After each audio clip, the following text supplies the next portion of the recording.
प्यारे दोस्तों नमस्कार। कैसे हैं आप सभी और कैसी चल रही है आप सभी के बोर्ड एग्जाम की तैयारी। तो उम्मीद करता हूं आप सभी काफ़ी बेहतर होंगे, स्वस्थ होंगे, मस्त होंगे और अपनी तैयारी में लगातार व्यस्त होंगे।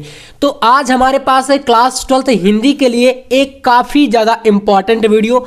और आज के इस वीडियो के माध्यम से आपको बताया जाएगा कि भाई जो हिंदी है, हिंदी में कैसे आप लोग 95+ अंक स्कोर कर सकते हो 100 के पूर्णांक में। तो आज का ये वीडियो आपको बताएगा कि भाई जो आपका पेपर होने वाला है 2025 में हिंदी का हमारा 24 फरवरी को, ठीक है। तो 24 फरवरी के पेपर में आप लोग कैसे जो है 95+ स्कोर करोगे 100 में। जी हाँ, पूरे पेपर का यहाँ पर आज के वीडियो में सोल्यूशन मिलेगा और कॉपी पर सोल्यूशन मिलेगा। हर एक प्रकार के क्वेश्चन का देख सकते हो, इस प्रकार के जितने भी आपके टॉपिक रहेंगे, रस छंद अलंकार हो गया है ना, गद्यांश पद्यांश ऑब्जेक्टिव, जो भी प्रकार के जीवन परिचय कहानी, ये सारे क्वेश्चन का सोल्यूशन आज के इस वीडियो में आपको मिलने वाला है। तो हिंदी का ये सबसे ज्यादा खास और इंपॉर्टेंट वीडियो है और आप सभी को मैं बार बार चीजें नहीं बताऊंगा। इससे पहले मैंने काफी सारे सब्जेक्ट पर इस तरीके का वीडियो प्रोवाइड भी करा दिया है और आज के इस वीडियो में हिंदी की बारी है। तो चलिए भाई, आज का पेपर का कोड देखो 302 जेड कोड का है और पृष्ठों की संख्या देख सकते हो 14 पेज का ये पेपर रहेगा, है ना। सारे क्वेश्चन मैं आपको एक बार दिखा देता हूं। देखो यहाँ पर इस तरीके से ये पेपर है। तो यहाँ पर काफ़ी सारे क्वेश्चन रहेंगे वैसे, तो एक एक करके यहाँ पर ऑब्जेक्टिव हो गए, गद्यांश पद्यांश हो गया, इसके अलावा यहाँ पर देख सकते हो खंड, माने कि सारे के सारे यहाँ पर रहेंगे। चलिए, तो अब यहाँ पर सबसे पहली बात देखो, कॉपी का मेन पृष्ठ कैसे भरना है काफ़ी सारे बच्चों को नहीं पता है, वैसे काफ़ी सारे लोगों को मैंने बता भी दिया है। तो जो नए बच्चे आ रहे हैं उनको एक बार कम से कम पता होना चाहिए। तो देखो मेन पृष्ठ आपको ऐसे भरना है। यहाँ पर कह रहा है कि परीक्षार्थी सभी प्रविष्टियाँ शुद्ध एवं स्पष्ट रूप से स्वयं भरें। इसमें अनुक्रमांक जो आपके एडमिट कार्ड में रोल नंबर रहेगा वो रोल नंबर आपको इस तरीके से डालना है। फिर उसी अनुक्रमांक को क्लियर करने के लिए शब्दों में पूछता है, ताकि आपका अगर मान लीजिए कि यहां पर कोई मिस्टेक हो जाती है तो दूसरे लाइन में आप मिस्टेक मत करो, है ना। इसीलिए अंकों में और शब्दों में दोनों तरीके से डालना होता है, क्योंकि आपको पता है कि कॉपी पर अगर रोल नंबर गलत है तो भाई आपका नंबर जो है, फिर जैसे कि इस कॉपी को चेक हुआ, मान लीजिए आपको 95 मिला, 90 मिला, जितना भी नंबर मिला, तो आपके रोल नंबर के अकॉर्डिंग ही तो वो नंबर आगे भेजा जाएगा। इसलिए रोल नंबर गलत नहीं होना चाहिए। कहीं पर भी आपको नाम नहीं लिखना है, देख सकते हो कहीं पर भी नाम लिखने का कोई कॉलम नहीं रहता है। सब्जेक्ट लिखना है, प्रश्न पत्र में आपको फर्स्ट डाल देना है, प्रश्न पत्र पर अंकित संकेतांक जो कि यहां पर 302 जेड कोड है तो इसको डाल दोगे। फिर पूछ रहा है परीक्षा का दिन, तो जैसे कि 24 फरवरी को पेपर हिंदी का रहेगा तो सोमवार का दिन, तो ऐसे आप डाल दोगे। किस पाली में पेपर है, तो द्वितीय पाली में है तो भाई द्वितीय पाली डाल दोगे। फिर इसके बाद केंद्र का नाम यहाँ पर डालना है कि जहाँ पर आप लोग सेंटर, मतलब जिस सेंटर पे आप परीक्षा दे रहे हो, जैसे कि आप यहाँ पर कॉलेज का नाम डाल दोगे। फिर आपको जिस रूम नंबर में पेपर दे रहे हो उस रूम नंबर का यहाँ पर संख्या डालोगे, जैसे 25, 26, 20, जिस भी रूम नंबर में हो। फिर आपके जो एग्जामिनर रहेंगे वो यहाँ पर हस्ताक्षर और डेट डाल देंगे, बस पूरा कॉपी चेक हो जाएगा। अब चलिए यहां से भैया 3 घंटे 15 मिनट पेपर का टाइमिंग रहेगा। नोट में कह रहा है कि प्रारंभ के 15 मिनट परीक्षार्थियों को प्रश्न पत्र पढ़ने के लिए निर्धारित है। तो नोट पढ़ लीजिए। पूरा पेपर देखो 15 मिनट सबसे पहले इसीलिए दिया जाता है, 3 घंटे में आपको पूरा पेपर करना है और इसके अलावा 15 मिनट आपको इस पेपर को पढ़ना है। तो 15 मिनट से कम में ही आप पढ़ सकते हो, इतना ज़्यादा टाइम नहीं लगता है। एक बार मैं रिकमेंड आपको जरूर कहूँगा कि प्लीज़ आप लोग पेपर को एक बार पूरा पलट के पूरा देख जरूर लेना कि भाई किस तरीके के क्वेश्चन आखिरकार इसमें आए हैं, ताकि क्लियर हो जाए ना कि भाई हमें इस पेपर में कितने % क्वेश्चन बन रहे हैं, कि 100 में हमारा कितना टारगेट जा सकता है। और अगर ये कॉन्फिडेंस शुरू में ही आ गया तो बहुत बेहतर रहता है। तो शुरुआत करते हैं ऑब्जेक्टिव क्वेश्चन से। आपको पता है कि 10 ऑब्जेक्टिव आएंगे टोटल, 5 नंबर का हिंदी गद्य से, 5 नंबर हिंदी पद्य से। तो पहला देखिए खंड का में आपका गद्य साहित्य से पहला प्रश्न है, भाषा युग वशिष्ठ के लेखक हैं। तो भाई इसका हमारा तीसरा नंबर का ऑप्शन, जैसे राम प्रसाद निरंजनी जो है यहाँ पर राइट आंसर है, तो आप तीसरा सही करोगे। अभी आपको बताएंगे लिखना कैसे है कॉपी पर, ये तो आपको मैं सॉल्व करा रहा हूं अभी, ठीक है। अब चलिए जैसे नेक्स्ट क्वेश्चन भी आप देख सकते हो, यहाँ पर अगले प्रश्नों पर आ चुके हैं हम लोग यहाँ से। तो नेक्स्ट यहाँ पर देखिए आपके सामने ख नंबर क्वेश्चन है, सदल मिश्र की रचना है। तो यहाँ पर आपका नासिकोपाख्यान, और सारे क्वेश्चन ऑब्जेक्टिव देख सकते हो एक एक नंबर के हैं सभी, है ना। तो एक एक नंबर वाले क्वेश्चनों में जरा सी भी मिस्टेक आपको नहीं करनी। मतलब अगर 10 नंबर का क्वेश्चन देखो पूछा जाएगा तो मैं आपसे ये कहूंगा कि भाई 10 में कम से कम आपको 8 या 9 नंबर पक्का स्कोर करना है इनमें। और अगर आप लोग शुरू में 8 से 9 नंबर स्कोर कर गए तो कॉपी में आप आगे थोड़ा बहुत मिस्टेक भी करोगे तो उतना ज़्यादा फिर फर्क नहीं पड़ने वाला। क्योंकि भाई एग्जामिनर जो होते हैं उनके दिमाग में एक चीज़ हमें हमेशा बैठाना पड़ता है कि उनको ये ना लगे कि भाई हमारा जो लेवल है वो डाउन है। तो कुल मिलाकर कॉपी ऐसे लिखनी है कि भाई वो इम्प्रेस हो जाए, है ना। समझ रहे हो कि मैं क्या बोल रहा हूं। आपको कुल मिलाकर एग्जामिनर को इम्प्रेस करना है। तो चलिए, ये आपका सेकंड क्वेश्चन है। इसका आपका सदल मिश्र किसका है? तो भाई इनकी जो है नासिक की तोपाख्यान, ये आपका सेकंड नंबर राइट है। अब इसके बाद अगला क्वेश्चन देखिए, चंद्रकांता संतति कृति की विधि। विधा यहां पर लिख सकते हो, विधा पूछ रहा है ना, विधा। तो जैसे निबंध, कहानी, उपन्यास, नाटक जो भी है तो आप यहां पर उपन्यास में लगाओगे क्योंकि चौथा ऑप्शन सही है। इसके बाद आपका घ नंबर देखिए, बालकृष्ण भट्ट संपादक थे, तो भाई हिंदी प्रदीप के संपादक थे। तीसरा नंबर का विकल्प आपका बिल्कुल करेक्ट है।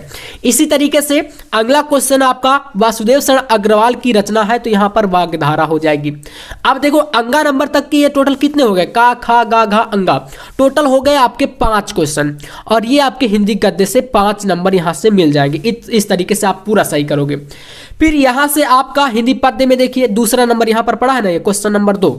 इसमें पहला क्वेश्चन, कितनी नावों में कितनी बार काव्य कृति किसकी है? तो आपको पता है कि भाई ये आपकी काव्य कृति है सच्चिदानंद हीरानंद बासायन अज्ञेय जी की।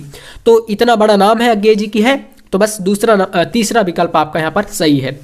इसके बाद आइए नेक्स्ट क्वेश्चन, छायावाद की प्रमुख विशेषता। तो भाई सौंदर्य एवं प्रेम। ठीक है, मैंने इसीलिए आपको देखो अंकित कर दिया कि भाई आप लोग कोई गलती ना करो, डायरेक्ट इन क्वेश्चन को तैयार कर लेना। काफी ज्यादा इंपॉर्टेंट क्वेश्चन है ये, है ना। और इनमें से काफी सारे क्वेश्चन ऐसे भी हैं जो लगातार मतलब कई बार रिपीट होते हैं क्वेश्चन बोर्ड एग्जाम में। तो ऑब्जेक्टिव के लिए आपको थोड़ा सा सतर्क रहने की जरूरत है। नेक्स्ट क्वेश्चन, दूसरा सप्तक का प्रकाशन वर्ष। देखो मैं यहां पर बता दूं, दूसरा पूछे, पहला पूछे, तीसरा पूछे, कोई भी, तो आप याद रखिएगा। पहला जो आपका हुआ था वह 1943 में हुआ था, दूसरा आपका 1951 और तीसरा जो आपका सप्तक है वह 1959 ईस्वी, है ना।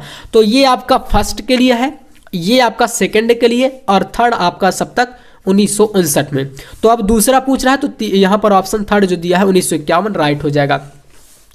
नेक्स्ट, हिंदी का प्रथम महाकाव्य आपको पता है, हजारों बार मैंने बताया भी है, पृथ्वीराज रासो आदिकाल का है, चंद्रबरदाई जी का है, इनके द्वारा लिखा गया है और पृथ्वीराज रासो हिंदी का प्रथम महाकाव्य है।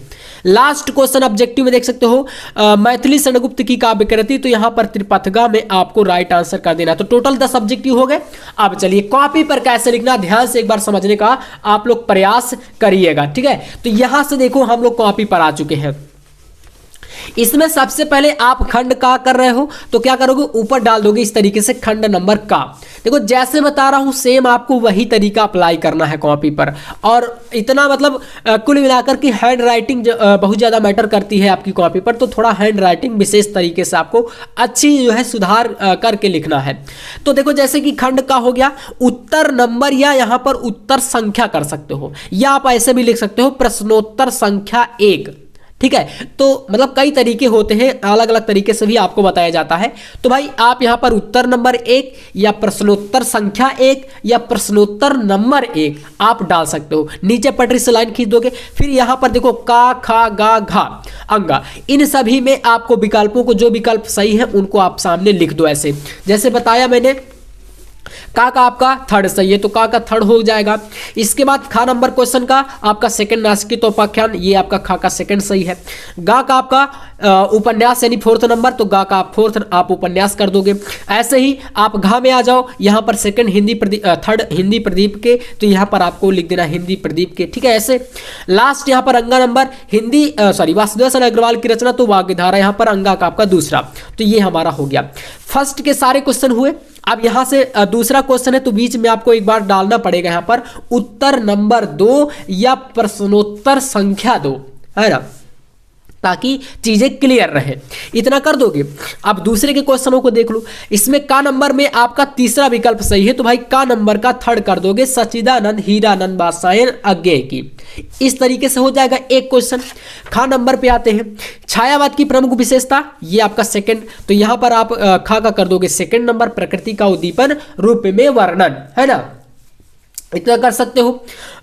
ये भी आपका देखो यहाँ पर सेकंड भी सही है और फर्स्ट भी लगभग होता है, तो आप सौंदर्य एवं प्रेम ये प्रकृति से ही रिलेट करता है, तो आप सेकंड को भी कर सकते हो या इसको भी कर दोगे तो आपका नंबर मिल जाएगा यहाँ पर, है ना, क्योंकि ये क्वेश्चन ही इस तरीके से पूछा जाता है। नेक्स्ट यहाँ पर आपका ग नंबर में आपको मैंने बताया थर्ड 1951 सही है, तो आप इसको कर दोगे 1951। इस तरीके से इतने क्वेश्चन को आपको कर देना है। नेक्स्ट क्वेश्चन पे आते हैं। तो यहाँ पर देखिए अब घ नंबर क्वेश्चन में आपको यहाँ पर सही करना है पृथ्वी राजा रासो फोर्थ नंबर, तो ये हो जाएगा। और लास्ट है आपका त्रिपद का सेकंड नंबर में, तो ये आपके सारे ऑब्जेक्टिव हो जाएंगे। अब यहाँ से प्रश्नोत्तर संख्या 3 की बात करते हैं, जिसमें कह रहा है दिए गए गद्यांश पर आधारित निम्नलिखित प्रश्नों के उत्तर दीजिए, और ये 10 नंबर का एक क्वेश्चन पूछता है, यानी आपका ये गद्यांश रहेगा और इस गद्यांश से टोटल 5 क्वेश्चन पूछे जाएंगे। तो देखो एक चीज यहाँ पर आपको याद रखना, जो काफी सारे बच्चे गलती करते हैं, क्या गलती करते हैं, जैसे आपका एक यहां पर दिया है, एक इसी के अथवा में रहेगा, देखिएगा थोड़ा सा ध्यान से। यहां पर जो आपका पहला वाला मैंने दिखाया उसके क्वेश्चन ये है, फिर अथवा यहां पर लगा है, देखो अथवा लगा है, और अथवा में आपका एक यहां पर दिया है जैसे कि अशोक का वृक्ष जितना भी मनोहर हो, जितना भी रहस्यमय हो, ये पूरा दिया है। इसके भी आपके 5 क्वेश्चन यहां पर है। तो अब बच्चे गलती क्या करते हैं, मान लीजिए आपको ऊपर वाला नहीं आ रहा तो आप इसको नीचे वाले को करेंगे, तो आपको चाहे जिसको भी आप करो, 2 में से कोई भी अथवा है, तो आपको जैसे आप पहला वाला कर रहे हो तो इसका संकेत जरूर देना है। संकेत मतलब डालोगे ऊपर उत्तर नंबर या उत्तर संख्या या प्रश्नोत्तर संख्या 3 ऐसे डाल दिया। अब यहां पर जैसे पहले वाले को हम कर रहे हैं, तो मातृभूमि पर निवास करने वाले मनुष्य राष्ट्र का दूसरा अंग है। पृथ्वी हो और मनुष्य ना हो तो राष्ट्र की कल्पना असंभव है। पृथ्वी और जन दोनों के समन्वय से ही राष्ट्र का स्वरूप संपादित होता है। और यहां से अंडरलाइन है, ठीक है, यानी रेखांकित अंश है, इतना। अब ये पूरा है, तो इस शुरुआत की कुछ लाइनें और लास्ट की कुछ लाइनें आपको जरूर संकेत के तौर पर ऐसे दे देना, ताकि एग्जामिनर ये समझ सके कि भाई आपने किया कौन सा है। और अगर इतना संकेत नहीं दोगे तो फिर उनको डाउट रहेगा, तो हो सकता है नंबर कट जाए। तो ऐसा कोई काम आपको नहीं करना, ठीक है। संकेत दे दोगे तो एक अच्छे टॉपर स्टूडेंट का तरीका ये हो जाता है। तो मैं आपको हर वो छोटी से बड़ी गलती बताऊंगा जो कि आपको एग्जाम में नहीं करनी, ठीक है। चलिए ये हो जाएगा इतना। अब इसके बाद आते हैं भाई प्रश्नों पर। पहला प्रश्न देखिए, उपर्युक्त गद्यांश के पाठ और लेखक का नाम। हमें पता है कि ये राष्ट्र का स्वरूप चैप्टर का है, मातृभूमि पर निवास करने वाले राष्ट्र, राष्ट्र शब्द देख सकते हो कई बार आया भी, आप इसको देख सकते हो, राष्ट्र हो गया है ना, ये राष्ट्र, तो ये पहचान है। तो अब यहाँ पर इसका आप पहले का आंसर लिखोगे, आपको संदर्भ के तरीके से लिख देना, ठीक है। यहाँ पर संदर्भ के तरीके से प्रस्तुत गद्यांश हमारी पाठ्य पुस्तक हिंदी के पाठ से, जिसका शीर्षक क्या है, राष्ट्र का स्वरूप, से लिया गया है, और इसके लेखक आपके वासुदेव शरण अग्रवाल जी हैं। अब इसके बाद देखो नेक्स्ट, रेखांकित अंश की व्याख्या, अंडरलाइन पोर्शन देखो, यहां पर इसकी व्याख्या करनी है। तो जन के कारण ही पृथ्वी मातृभूमि की संज्ञा प्राप्त करती, इसकी करनी है क्या, व्याख्या। तो इसकी व्याख्या इस तरीके से सेकंड यहां पर डाल दोगे और लिखना स्टार्ट कर दोगे इस तरीके से कि जिस प्रकार माता हमें जन्म देती है ना, पालन पोषण करती है, हमें प्यार करते हैं, उसी प्रकार पृथ्वी हमें अन्न देती है। इसकी धूल में हम खेलकर बड़े होते हैं और इसकी हवा में हम सांस लेते हैं। मतलब जितना भी आपको इसमें थोड़ा बहुत अच्छे तरीके से आए, क्योंकि व्याख्या का मतलब ये होता है कि भाई उसका उल्लेख करो, थोड़ा सा बढ़ा चढ़ा के लिखो। तो आपको इतना सारा बता के लिख देना है कि पृथ्वी एक माता के ही समान है, हमारा पालन पोषण करती है, अतः पृथ्वी एक माता के समान है, और मनुष्य जो है वह सच्चे अर्थों में क्या है, पृथ्वी के पुत्र है। इस तरीके से कर देनी है इसकी व्याख्या। नेक्स्ट क्वेश्चन देखो, कह रहा है कि राष्ट्र की कल्पना कब असंभव है। तो इस पैसेज में देखोगे अगर आप ध्यान से, तो कह रहा है कि पृथ्वी हो और मनुष्य ना हो तो राष्ट्र की कल्पना असंभव है। तो इस प्रश्न का आंसर आपको मिलेगा कहां पर, नेक्स्ट पेज पे। चलिए तो आते हैं इधर, देखिए यहां से ये तीसरा नंबर। तो आपको आंसर में सिर्फ इतना लिख देना है। अब ये मत सोचना कि भैया एक लाइन में क्या 2 नंबर मिल जाएगा, तो बिल्कुल मिलेगा। आपको आंसर क्लियर रखना है, चाहे आप 1 लाइन लिखो या 2 लाइन लिखो या 4 लाइन लिखो, नंबर पूरा मिलेगा। तो लिख देना है, यदि पृथ्वी हो और मनुष्य ना हो तो राष्ट्र की कल्पना असंभव है। ये क्वेश्चन क्लियर है। अब आइए, पृथ्वी और जन दोनों मिलकर क्या बनाते हैं? तो भाई पृथ्वी और दोनों मिलकर के राष्ट्र का स्वरूप संपादित करते हैं। इसी पैसेज में है, यहाँ पर देख सकते हो, पृथ्वी और जन दोनों के समन्वय से राष्ट्र का स्वरूप संपादित होता है। तो इसका आंसर ये रहा। तीसरा क्वेश्चन देख लीजिए। तीसरा प्रश्न लास्ट क्वेश्चन है ये। पृथ्वी कब मातृभूमि की संज्ञा प्राप्त करती है? तो यहाँ पर लिख देना है आपको कि यहाँ पर ये रहा, जन के कारण ही पृथ्वी मातृभूमि की संज्ञा प्राप्त करती है। तो पृथ्वी मातृभूमि की संज्ञा जन यानी मनुष्य के कारण ही प्राप्त करती है। इस तरीके से पूरा का पूरा ये पैसेज आपका कंप्लीट हो जाने वाला है। अब आइए, पहला वाला हमने कर दिया, तो जो अथवा वाला है इसको हम छोड़ देंगे, ठीक है। यहाँ पर एक ही करना है आपको। तो ये अशोक का वृक्ष देखो, आपको पता है कि भाई हजारी प्रसाद द्विवेदी जी हमारे जो है उन्हीं का अशोक के फूल जो चैप्टर है वही से लिया गया है, और इसके ये सारे क्वेश्चन भी है। तो आप इनका स्क्रीनशॉट वगैरह कर सकते हो। अगर आपको कोई प्रॉब्लम है इसको भी सॉल्व कर लेना, क्योंकि इंपॉर्टेंट तो है ये, इसको कर लोगे। अब यहाँ से प्रश्न संख्या 4 पे आ चुके हैं। इसमें पद्यांश आता है आपका, और पद्यांश भी आपका 10 नंबर का आएगा गद्यांश की तरह, ठीक है। तो यहाँ पर यह देखो, ध्यान से समझिएगा, बहुत ही ज़्यादा भाई इंपॉर्टेंट ये सारे के सारे होते हैं, जो कि आपको मैं अब मॉडल पेपर पर प्रोवाइड कराता हूँ। और ऐसे कॉपी पर सॉल्व कराऊंगा तो और बेटर रहेगा, क्योंकि जो बच्चे बहुत ज़्यादा वीक हैं या वीक हो या बहुत ही अच्छे हों, मेन चीज़ देखो, मेरा मानना है कि भाई अगर आप लोग कॉपी को लिखना सीख जाओगे और कॉपी में अच्छा प्रेजेंटेशन दोगे, तो जाहिर सी बात है कि कोई भी एग्जामिनर कितना भी स्ट्रिक्ट वाला हो या कितना भी अच्छा एग्जामिनर हो या कितना भी बुरा हो, वो आपको नंबर जरूर देगा। नंबर देखो कोई नहीं काटता है, आप ये चीज़ याद रखना। आप बस प्रेजेंट अच्छे से कॉपी को करो, अच्छी थोड़ा हैंड राइटिंग बनाओ, बेवकूफ़ बनाने की कोशिश मत करो कभी भी एग्जामिनर को, आपको नंबर पूरे मिलेंगे। तो यहाँ से देखो, लिखा है कि निज जन्म जन्म से सुने जीव यह मेरा धिक्कार, उसे था महास्वार्थ ने घेरा, 100 बार धन्य है एक लाल की माई, निज जननी ने जना भरत सा भाई, पागल सी प्रभु के साथ सभा चिल्लाई, 100 बार धन्य है एक लाल की माई। तो भाई आपको पता है कि ये हमारा जो कैकेयी का अनुताप चैप्टर है, कैकेयी का अनुताप, ठीक है, अनुताप, ये वहीं से लिया गया। और इसके जो कवि है वो कौन है? तो मैथिली शरण गुप्त, और इनको राष्ट्र कवि की उपाधि से भी सम्मानित किया गया है। तो ये पहचान है, ठीक है, मैथिली शरण गुप्त, इनका ये चैप्टर है। अब यहाँ पर इसके प्रश्नों पर अगर नजर डालोगे आप लोग, तो देखो जैसे कि 5 क्वेश्चन मैंने बताया, फर्स्ट, सेकंड, थर्ड, फोर्थ और फिफ्थ, तो 2 गुणे 5 बराबर 10। पहला प्रश्न देखो, उपर्युक्त पद्यांश का संदर्भ। संदर्भ का मतलब वही चीज है। अब इसमें भी देखो अथवा में एक रहेगा, तो वही चीज आपको करना है, संकेत पहले दे देना है जो भी आप कर रहे हो। जैसे कि अथवा वाला यहाँ पर एक दिया गया है, इसको भी देख लेते हैं। ये रहा, आज की दुनिया विचित्र नवीन, प्रकृति पर सर्वत्र विजय पुरुष आसीन है, बंधे नर के करो में वारी विद्युत भाप, हुक्म पर चढ़ता उतरता है पवन का ताप, है नहीं बाकी कहीं व्यवधान, लांग सकता नर सरित गिरे सिंधु एक समान। अब इसके भी ये 5 क्वेश्चन है। तो जैसे हमें पहला वाला करना है, मतलब हमने 15 मिनट पेपर इसीलिए बताया कि जब आप पूरा पढ़ोगे तो क्लियर हो जाएगा कि मुझे कौन सा सबसे बेटर तरीके से बन रहा है। तो मान लीजिए हमसे भैया ये बन रहा है, हम इसको करेंगे। तो चलिए, इसका पहले क्या करोगे, उत्तर या प्रश्नोत्तर संख्या 4 डालने के बाद संकेत दे दोगे। संकेत में वही चीज आपको शुरू के कुछ वर्ड और लास्ट के कुछ वर्ड यहां पर इस तरीके से दे दोगे और बीच में डॉट डॉट कर दोगे, तो क्लियर हो जाएगा कि भाई आपने कौन सा किया है।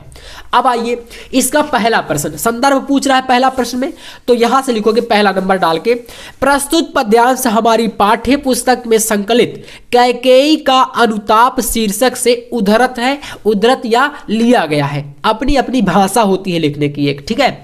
तो इतना कर दिए। जो मैथिली शरण गुप्त द्वारा रचित महाकाव्य साकेत के 8वें सर्ग से लिया गया है, तो इतना लिख दोगे तो एग्जामिनर तो भाई एकदम, अब क्या ही बोले, प्रसन्न हो जाएंगे कि बोलेंगे कि भाई बच्चे को बहुत ज़्यादा नॉलेज था। क्योंकि बच्चे ज़्यादातर क्या करते हैं, लिख देते हैं जल्दीबाजी में, या तो उनको आता भी नहीं है। तो इतना लिख दे कि भाई इतना मैथिली शरण गुप्त जी है। आप थोड़ा सा और बढ़ा दिए तो हो गया कि भाई हाँ और भी अच्छा तरीके से नॉलेज है, तो भाई 2 में 2 नंबर पूरा दे देंगे यहीं पे। चलिए, ये क्वेश्चन क्लियर।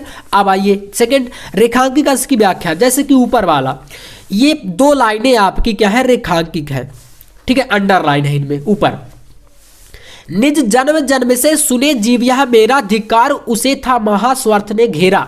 यहां पर कैकेयी स्वयं को धिक्कारते हुए यह कह रही है कि जन्म जन्मांतरों तक, यानी कई जन्मों तक मेरा जीव यही सुनता रहेगा कि धिक्कार है उस महारानी को या रानी को जो कि अपने महास्वार्थ यानी स्वार्थ के बस ऐसा अनुचित काम किया। तो उन्होंने क्या किया था अनुचित काम? यही किया था ना कि श्री राम को जो है वनवास जो है अपने वचन के तौर पर मांग लिया था।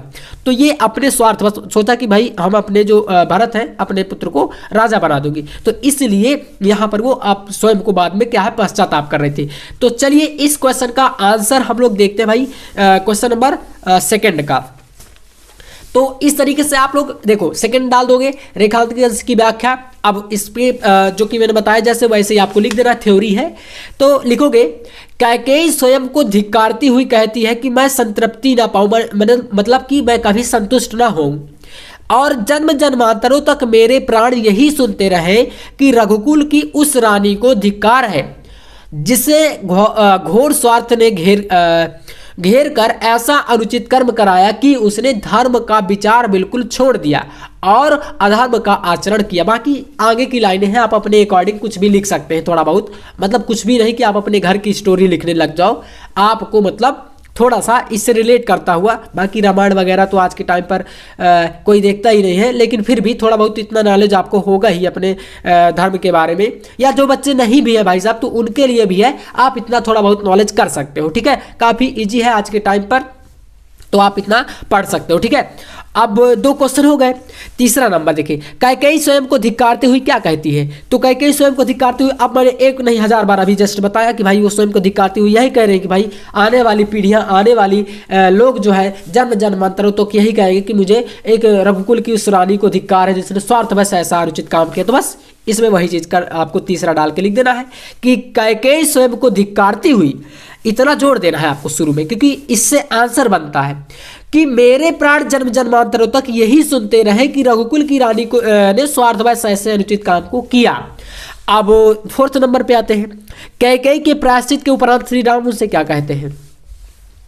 तो क्या बोलते हैं भाई, यहां पर वो बोलते हैं, देखिए यहां से 100 बार धन्य यह एक लाल की माई, निज जननी ने जना भरत सा भाई। मतलब श्री राम कैकेयी को कहते हैं कि ऐसी माता तो 100 बार धन्य है, 100 बार धन्य है जिसने भरत जैसे भाई को जना, मतलब कि जन्म दिया।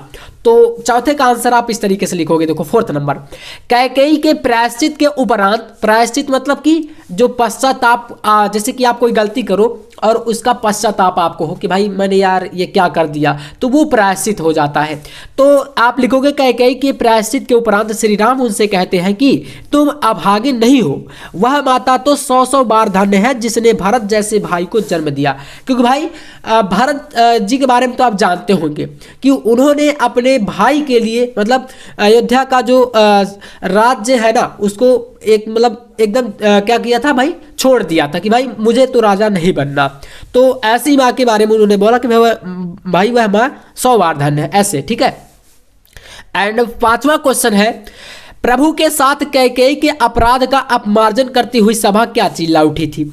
तो यहां पर देखो, पागल सी प्रभु के साथ सभा चिल्लाई, 100 बार धन्य वह एक लाल की माई। तो भगवान श्री राम ने जैसे बोला वैसे ही सभा भी उनके साथ बोलने लगी थी। क्या बोली थी, तो पांचवें का आंसर यहां से लिखोगे कि प्रभु के साथ सभा कैकेयी का अपराध का अपमार्जन करती हुई सभा चिल्ला उठी कि भरत जैसे महान धर्मशील पुत्र को जन्म देने वाली माता धन्य है और सैकड़ों बार धन्य है। तो बस यहां से इतना कर दोगे ना तो भाई आपको 10 नंबर का जो गद्यांश जैसा मैंने बताया और 10 नंबर ये पद्यांश, 20 नंबर आपका एक भी नंबर इसमें से नहीं कटेगा। पूरा 20 में 20 मिलेगा, 20 में 20 मिलेगा अगर आप लोग इतना करोगे। और फुल कॉन्फिडेंस के साथ मैं कह रहा हूं क्योंकि भाई 100 के पूर्णांक में हमने 95 स्कोर करा है, इसलिए कह रहा हूं कि ये तरीका आपको लगाना है। चलिए, तो ये गद्यांश पद्यांश वाला टॉपिक खत्म है। अब हमारा यहां से हम लोग आ चुके हैं भैया जीवन परिचय में। क्वेश्चन 5 कह रहा है कि निम्नलिखित का नंबर, अब का और खा दो रहेंगे, एक यहाँ पर खा है तो एक में कवि जीवन परिचय आता है और एक में भैया आपका लेखक जीवन परिचय आता है। ठीक है, तो लेखकों में देखो तीन तीन टॉपिक रहते हैं, इनमें से कह रहा है किसी एक का, और 80 शब्दों में लिखना है ना। 80 से थोड़ा ज्यादा कर दोगे तो मतलब कोई नुकसान नहीं हो जाएगा, लेकिन 5 नंबर का ये क्वेश्चन है। जैसे प्रोफेसर जी सुंदर रेड्डी, आचार्य हजारी प्रसाद द्विवेदी और इसके अलावा डॉक्टर APJ अब्दुल कलाम। और इस बार मैं आपको यही कहूंगा कि आप लोग रेड्डी जी का ना करके आप लोग ये आपको हजारी प्रसाद द्विवेदी और अब्दुल कलाम जी का तो कर ही लेना है। इसके अलावा आप एक कर सकते हो डॉक्टर वासुदेव शरण अग्रवाल जी का। वासुदेव शरण अग्रवाल जी का ना बहुत ही ज्यादा इंपॉर्टेंट है जीवन परिचय इस बार। ठीक है, इतने कर लीजिएगा। अब चलिए लिखते कैसे हैं भाई, ये एक बड़ी बात है ना। तो डोंट वरी, आपको मैं लिख करके बताता हूं। देखो यहाँ पर सबसे पहले क्या करना है, आपको डालना है यहाँ पर उत्तर या प्रश्नोत्तर, जो भी आप डालते हो प्रश्नोत्तर संख्या उत्तर नंबर 5। 5वें के अंतर्गत आपका का नंबर है, 5 के अंतर्गत क्या है, का नंबर है। का नंबर में आपका सेकंड नंबर कौन सा है, आचार्य हजारी प्रसाद द्विवेदी, तो का सेकंड हजारी प्रसाद द्विवेदी। इस तरीके से क्लैरिटी देनी है। अब चलिए आप इसको लिखोगे कैसे, थोड़ा सा आप लोग यहाँ पर पढ़ सकते हो, या तो मैं कहूँ तो पूरा पढ़ दूँ क्योंकि टाइम ही वेस्ट होगा। मेरा मानना है कि आप इसको देखो एक बार पढ़ ही सकते हो। आचार्य हजारी प्रसाद द्विवेदी का जन्म बलिया जिले के दुबे का छपरा नामक ग्राम में हुआ था। गांव में हुआ, एक सरयू पारिणी ब्राह्मण परिवार में हुआ था 1907 ईस्वी को। ठीक है, थोड़ा सा क्लैरिटी करके। पारिवारिक परंपरा के अनुसार इन्होंने प्रारंभ में संस्कृत का अध्ययन किया और सन 1930 ईस्वी में काशी विश्वविद्यालय से ज्योतिषाचार्य की परीक्षा उत्तीर्ण की। उसी वर्ष प्राध्यापक होकर के शांति निकेतन चले गए। और बाकी बीच का जो भी कार्यकाल है वो आप पूरा पढ़ सकते हो। यहाँ पर इनका जो इनको मतलब अवार्ड वगैरह मिले हैं वो भी आप देख लो। और इनका देहांत तो 19 मई 1979 को हो गया। कृतियाँ इनकी देख सकते हो इस प्रकार से है। तो इतना आप लोग लिख दोगे तो आपको मिल जाएगा 5 नंबर यहाँ पर। इसके बाद कवियों में भाई बात कर लेते हैं कवियों की। जैसे जयशंकर प्रसाद जी का बहुत ही ज़्यादा इंपॉर्टेंट है। Mahadevi Verma very very most important है। ठीक है, अज्ञे जी का भी इंपॉर्टेंट है लेकिन उतना ज़्यादा नहीं। लेकिन ये 2 शुरू के और एक आपको इसमें ऐड कर लेना है अयोध्या सिंह उपाध्याय भाई, जो पवन दूती का चैप्टर है। ठीक है, अयोध्या सिंह उपाध्याय जी का ये बहुत ज़्यादा इंपॉर्टेंट है। 3 जीवन परिचय। तो चलिए जयशंकर प्रसाद जी का मैं बता देता हूँ कैसे आखिरकार आप लोग लिखोगे। तो यहाँ से आप लोग देखो डालोगे खा का फर्स्ट नंबर। ठीक है, क्योंकि देखो तो आप खा के फर्स्ट में ही आपको दिख रहा है ना ये वाला। तो इस तरीके से लिखना आपको यहाँ शुरू करना है। हिंदी में छायावादी काव्य के प्रवर्तक जयशंकर प्रसाद का जन्म शुक्ल द्वादशी सन 1889 ईस्वी को काशी के एक धनी परिवार में हुआ था। पिता का नाम शिवरत्न साहू जी काशी के प्रसिद्ध दानियों में गिने जाते थे। 15 वर्ष की अवस्था में माता तथा 17 वर्ष की अवस्था में बड़े भाई का निधन हो गया। अतः घर का सारा भार आपके मतलब कि जयशंकर प्रसाद जी के कंधों में आ गया। प्रसाद जी ने सारा जीवन संघर्षों में बीता। उनका जीवन कठोर परिश्रम और संघर्ष के कारण वे राज्यक्षमा के शिकार हो गए। मतलब कि जिसे बोलते हैं आज के टाइम पर क्या, टीबी जिसे आप बोलते हो। ठीक है, क्षय रोग, उसी बीमारी से ये ग्रसित हो गए थे। अब यहाँ पर 14 नवंबर सन 1937 को केवल 48 वर्ष की अल्पायु में परलोकवासी हो गए। साहित्यिक योगदान आपको इस तरीके से दे देना है यहाँ पर कि जयशंकर प्रसाद जी आधुनिक हिंदी साहित्य की गौरवपूर्ण विभूति है। ये छायावाद के प्रवर्तक, उन्नायक और प्रतिनिधि कवि हैं। कामायनी में मनु को संकीर्णता के धरातल से ऊपर उठाकर आनंद की व्यापक भूमि तक ले गए थे। रचना इनके काव्य में चित्राधार, करुणालय, लहर झरना हो गया। नाटक में कल्याणी, परिणय, अजातशत्रु, चंद्रगुप्त, स्कंदगुप्त, बहुत सारे इनके नाटक हैं और ये नाटककार के रूप में प्रसिद्ध भी है। तो इस तरीके से इनको आपको कर देना है। इसके बाद आप आ जाओगे भाई नेक्स्ट क्वेश्चन यहाँ पर, एक आपका कहानी। ये रहा क्वेश्चन नंबर 6 का। देखो क्वेश्चन 6 में क्या कह रहा है, यहां पर आपके पास है ध्रुव यात्रा कहानी के उद्देश्य पर प्रकाश डालिए। 5 नंबर का क्वेश्चन है। अगर आपको ये नहीं आएगा तो अथवा में आपके पास ऑप्शन है पंचलाइट और बहादुर। तो 1 2 3 है टोटल टॉपिक। 3 में से कोई आपको एक चूज करना। जैसे पंचलाइट आपके लिए बहुत ही ज्यादा इंपॉर्टेंट है और बहुत ही बेसिक है, तो इसको हम लोग यहां पर लिख सकते हैं। इसका सारांश, कहानी का सारांश। तो पंचलाइट कहानी का सारांश 80 शब्दों में लिखना है। अब देखिए यहाँ से आप लोग इसको पंच लाइन डाल करके और लिखना स्टार्ट कर सकते हो। बहुत ही बेसिक तरीके से भाई, आसान है। आप इसका स्क्रीनशॉट कर लो या वीडियो को रोक करके एक बार पढ़ लो, स्टोरी के तरीके से इसको पढ़ लेना है, बस याद हो जाएगा। तो चलिए कर लिए। अब इधर थोड़ा सा यहाँ पर है तो इसको भी आप यहाँ पर इसका उद्देश्य दे सकते हो और इस तरीके से ये पूरा हमारा समाप्त हो जाएगा। इसके अलावा एक आपके लिए बेहतरीन ऑफर है जो कि मैंने कई सारे छात्रों को दिया भी है और काफ़ी सारे छात्र जो है ले रहे हैं। तो अगर आप भी क्लास 12th में हैं और बोर्ड एग्जाम 25 की तैयारी बेहतरीन तरीके से करना चाहते हैं तो भाई physics, chemistry, biology, Hindi, English और मैथ वाले छात्रों के लिए आपके लिए मात्र 99 रुपए के प्राइस पर आपको हैंड रिटन PDF नोट्स मिल रहे हैं और साथ में अनसॉल्व सेट मिलेंगे प्रीवियस ईयर के जितने भी इंपॉर्टेंट हैं और इंपॉर्टेंट क्वेश्चन भी सोल्यूशन के साथ। तो ये आपको एक व्हाट्सअप नंबर दिख रहा होगा, इस नंबर पर कॉन्टेक्ट कर सकते हो और आपको सारे सब्जेक्ट यानी कि PDF जो है इनके ऑल सब्जेक्ट का PDF आपको मात्र 99 रुपए के प्राइस पर दिया जाएगा। तो आप इस पर कांटेक्ट कर सकते हो और अगर आपको चाहिए तो ठीक है। इसके बाद देखो ये हो जाएगा। अब हमारा यहां से क्वेश्चन नंबर 7 है, तो देखते हैं इस पे क्या क्या करना है। तो यहां पर क्वेश्चन कह रहा है कि भाई स्वपठित खंड काव्य के आधार पर किसी एक खंड के एक प्रश्न का उत्तर दीजिए। अब देखो यहां पर समझना बहुत इंपॉर्टेंट है। अपने स्वपठित मतलब कि अपने जिले के अनुसार, अपने जिले यानी अपने डिस्ट्रिक्ट में आपका जो भी आता है, ठीक है। तो क्या करोगे आप अपने हिंदी के टीचर से पूछ सकते हो या अगर वो नहीं बताते हैं तो फिर आपको मैं ही बता दूंगा भाई एक वीडियो के माध्यम से, लेकिन उसके लिए आपको कमेंट करना पड़ेगा कि भैया आप बता दो, तो मैं आपको बता दूंगा। और अपने डिस्ट्रिक्ट का नाम एक बार कमेंट में जरूर बताना भाई कि आप यूपी के किस डिस्ट्रिक्ट से हो, किस जिले से हो, ठीक है। तो काफ़ी सारे यहाँ पर 5 नंबर तो ये फ्री का मैं कहूँगा कि भाई फ्री का मिल रहा है। आपको अपने ज़िले में एक क्लियर कर लेना कि भाई आपके मुक्ति यज्ञ आता है या आपके ज़िले में और इधर के कोई जो यहाँ पर दिए गए जैसे कि आपका यहाँ पर क्या हो गया एक खंड का मुक्ति यज्ञ इसी के अथवा में भी है और त्यागपति हो गया यहाँ पर। इसके अलावा आपका जैसे यहाँ पर क्या है एक त्यागपति, देखो जैसे त्यागपति खंड काव्य के आधार पर हर्षवर्धन का चित्रांकन इसी के अथवा में यहाँ पर आपका खंड काव्य का चतुर्थ सर्ग, तो 2 में से कोई एक आप लोग कर सकते हो। फिर सत्य की जीत इसमें भी अथवा, अगला आलोक व्रत इसमें भी आपका अथवा और श्रवण कुमार इसमें भी आपका अथवा। तो इन सभी में आपका अथवा रहेगा। यहाँ पर रश्मि रथी है इसमें भी आपका अथवा है।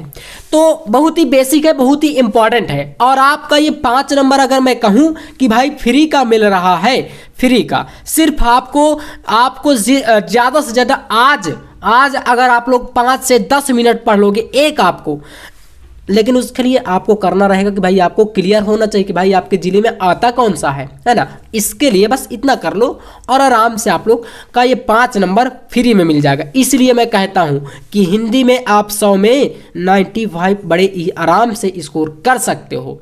ये बहुत ईजी सब्जेक्ट है भाई, इतना आप कर लेना। तो यहाँ से जो खंड का वाला पोर्शन है ये पूरा समाप्त हो जाएगा, ठीक है। इसके बाद देखो यहां से हमारा स्टार्ट है खंड खा। अब यहां पर 50 नंबर इधर का रहेगा। अब खंड खा में देखो किस किस टाइप के क्वेश्चन पूछे जाते हैं। सबसे पहला प्रश्न आपको दिख रहा होगा, एक संस्कृत का दिया है भाई गद्यांश 8वें के अंतर्गत, है ना।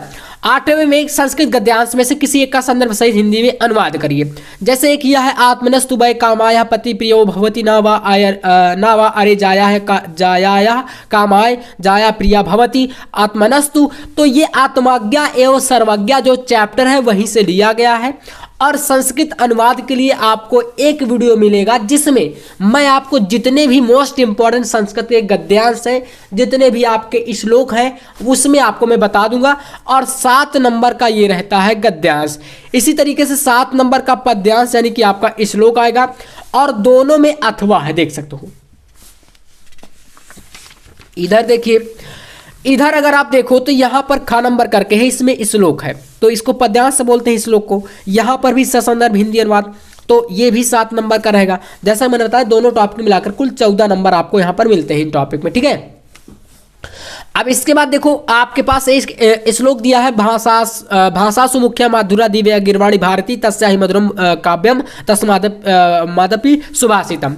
इसी के अथवा में एक सहसा विदतित न क्रियाम विवेका परमापदम पदम ब्रगुते ही विमरस्य कारिणः गुगुलुवद्धः ही स्वमयो संपदः। जैसे कि बताया गया कि भाई बिना सोचे विचारे कोई भी कार्य हमें नहीं स्टार्ट करना चाहिए, उसमें थोड़ा सा विवेक का हमें काम लेना चाहिए, है ना, इस तरीके से। तो इनका आप लोग हिंदी में अनुवाद कर सकते हो। इसके बाद बहुत ही आसान से टॉपिक नया पैटर्न में आपका यहाँ पर मुहावरे, लोकोक्तियां, इनमें से किसी एक का करना है, ठीक है। पेपर को पढ़ना बहुत ही इंपॉर्टेंट है। आप लोग ये भ्रमित मत रहना कि भाई पूरा का पूरा पेपर आप करके चले आओ, टाइम वेस्ट होगा भाई, उसमें कुछ नहीं आपको मिलेगा। आपको सिर्फ एक करना है तो एक ही करो। जैसे अंगूठा दिखाना मतलब कि आप किसी को धोखा दे दो, भाई अंगूठा दिखाने का मतलब क्या, धोखा देना। पहाड़ टूट पड़ना मतलब कि बहुत ही ज़्यादा दुखों का पहाड़ टूट पड़ना, इस तरीके से लोग बोलते हैं, तो बहुत ही ज़्यादा दुख होना, यानी उस पर दुख बीत रहा हो अगर किसी व्यक्ति पर, तो उसको बोलते हैं ना कि पहाड़ टूट गया। धूल में मिलाना और पानी पानी होना मतलब कि शर्म से पानी पानी हो जाना, ऐसे बोलते हैं ना। तो वाक्य प्रयोग अलग चीज़ होता है। जैसे आप इसको लिख सकते हो भाई सुभाष शर्म से पानी पानी हो गया, ये एक वाक्य प्रयोग है। लेकिन शर्म आना ये एक इसका क्या हो जाएगा, अर्थ हो जाएगा। तो इसको कर सकते हो, बहुत ईजी है। नए पैटर्न में आपका एक जुड़ा है 5 नंबर का अपठित गद्यांश, और ये भाई पढ़ा हुआ नहीं आएगा, कहीं से भी आपके पेपर में उठा के रख सकते हैं।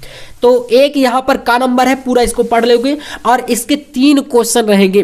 3 क्वेश्चन में से एक प्रश्न 1 नंबर का, दूसरा प्रश्न 2 नंबर का, तीसरा प्रश्न 2 नंबर का, 2 2 4 और 1 5 नंबर का अपठित गद्यांश पूछेगा, ठीक है।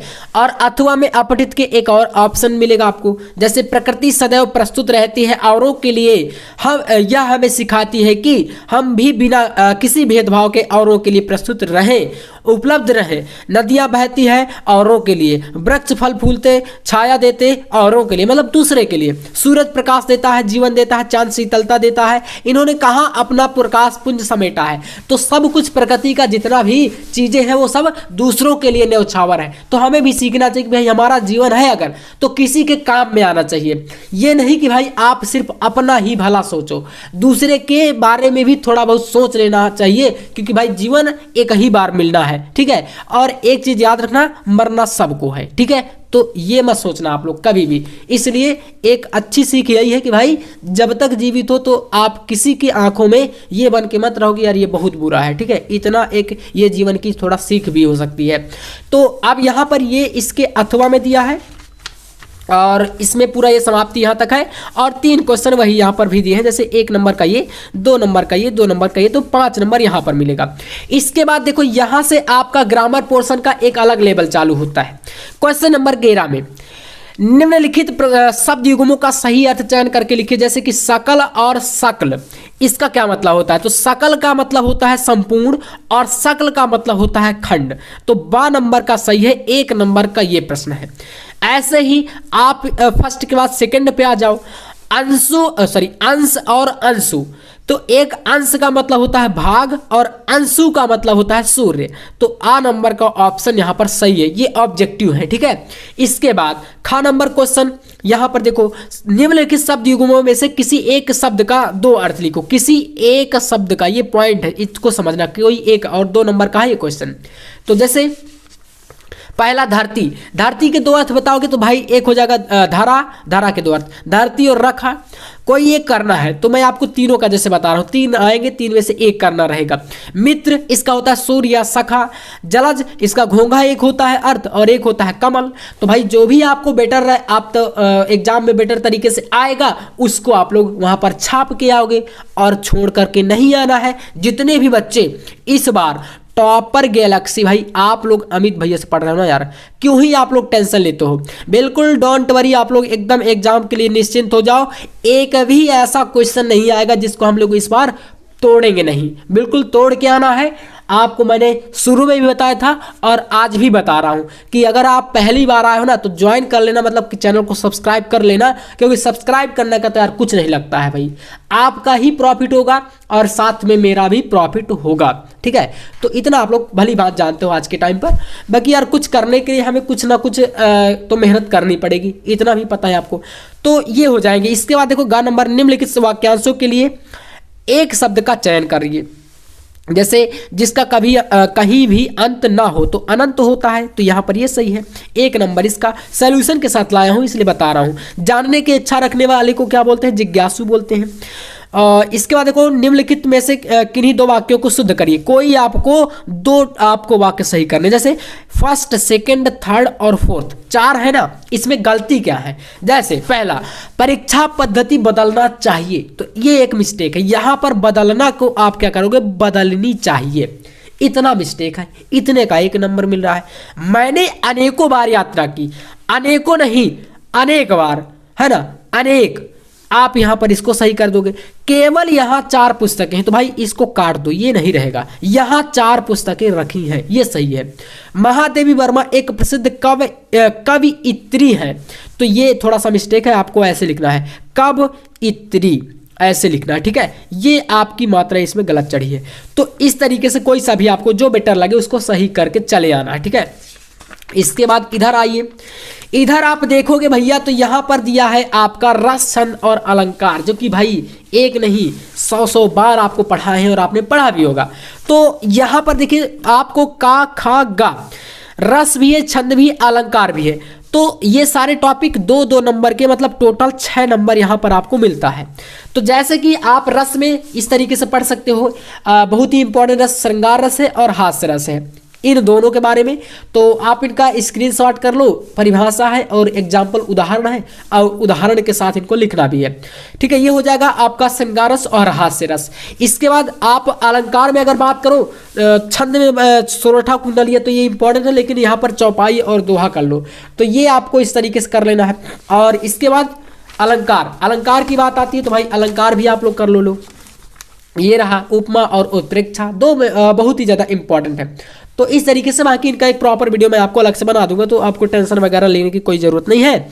इसके बाद यहाँ पर प्रश्न संख्या 13, समाचार पत्र में प्रकाशित विज्ञापन, यानी कि विज्ञापन का मतलब जानते हो क्या होता है, एड्स, एडवर्टाइजमेंट, प्रचार जो होता है, के आधार पर लिपिक पद की नियुक्ति हेतु, ये बहुत ही ज़्यादा इंपॉर्टेंट 6 नंबर का है। और इसके अथवा में जो दिया है ये तो 200% आएगा, 200% लिख के ले लो कि आएगा पेपर में, चाहे कोई सा भी कोड का पेपर आपके पास आए। कौन सा, तो भाई ऋण प्राप्ति हेतु बैंक शाखा प्रबंधक को नियुक्ति पत्र। तो जैसे लिपिक वाला आपको लिखना है, कैसे लिखोगे एक बार देख लो। तो इस तरीके सेवा में प्रबंधक महोदय जी, आपको यहाँ पर एड्रेस दे देना है, कोई सा भी पता जिसे आप बोलते हो, विषय दे देना है, लिपिक पद पर नियुक्ति है तो आवेदन पत्र, फिर लिखोगे महोदय, मुझे ज्ञात हुआ है कि आपको अपने कार्यालय के लिए एक लिपिक की आवश्यकता है और इस पद के संदर्भ में मेरी शैक्षणिक एवं व्यावसायिक योग्यता का विवरण निम्नवत है। फर्स्ट यहाँ पर मैंने वर्ष 2009 में उत्तर प्रदेश बोर्ड यानी यूपी बोर्ड से प्रथम श्रेणी में हाई स्कूल परीक्षा, और मैं विगत 1 वर्ष से एक फाइनेंस कंपनी में क्लर्क के रूप में कार्य कर रहा हूं। अतः आपसे निवेदन है कि अपने सुप्रतिष्ठित उद्योग में अपने कार्य करने का अवसर प्रदान करें, और यहाँ पर मैं विश्वास दिलाता हूँ कि अवसर प्राप्त होने पर मैं अपने कार्य, परिश्रम, निष्ठा एवं आचरण में आपको संतुष्ट रखूंगा। दिनांक और प्रार्थी वगैरह इस तरीके से डाल देना, ठीक है। चलिए अब निबंध वाला टॉपिक भाई 9 नंबर का आएगा, और 9 नंबर के लिए आपको क्या करना है ये आपको शायद पता होगा, और नहीं पता है तो टेंशन क्यों लेते हो, निबंध का भी एक वीडियो प्रॉपर आ जाएगा। बाकी यहाँ पर कुछ टॉपिक दिए गए हैं जो कि बहुत ही इंपॉर्टेंट है, इनको देख लो। पहला है राष्ट्रीय एकता वर्तमान समय की अनिवार्य आवश्यकता, दूसरा है आतंकवाद की समस्या का कारण और समाधान, तीसरा है पर्यावरण प्रदूषण का कारण और निवारण, और एक है आपका आधुनिक शिक्षा पद्धति की दिशा और दशा। तो ये भाई इस तरीके से पूरा पेपर है जो कि मैंने बता दिया कि 14 पेज में आया है, और ऐसे ही आपको बोर्ड का पेपर इसी पैटर्न पर देखने को मिलेगा। अब मैं ये नहीं कह रहा हूं कि भाई यही पेपर आएगा, ये मॉडल पेपर है, ऐसे ही क्वेश्चन आएंगे, और हिंदी में तो यार काफी सारे क्वेश्चन लगभग हर एक बार रिपीट होते हैं और ऐसे ही आते हैं। तो आज का ये क्लास अगर आपको थोड़ा सा मजा आया हो तो लाइक करके शेयर कर दिया करो थोड़ा दोस्तों के साथ, और इतना मेरी हेल्प हो जाएगी। बाकी नोट्स के लिए आप लोग नंबर पर कांटेक्ट कर लेना अगर आपको चाहिए। 99 रुपए में आपको ऑल सब्जेक्ट मिल रहे हैं, ठीक है, तो चाहिए तो ले सकते हो, ठीक है। चलिए तो भाई मिलते हैं नेक्स्ट वीडियो में नेक्स्ट टॉपिक के साथ, तब तक के लिए जय हिंद, वंदे मातरम।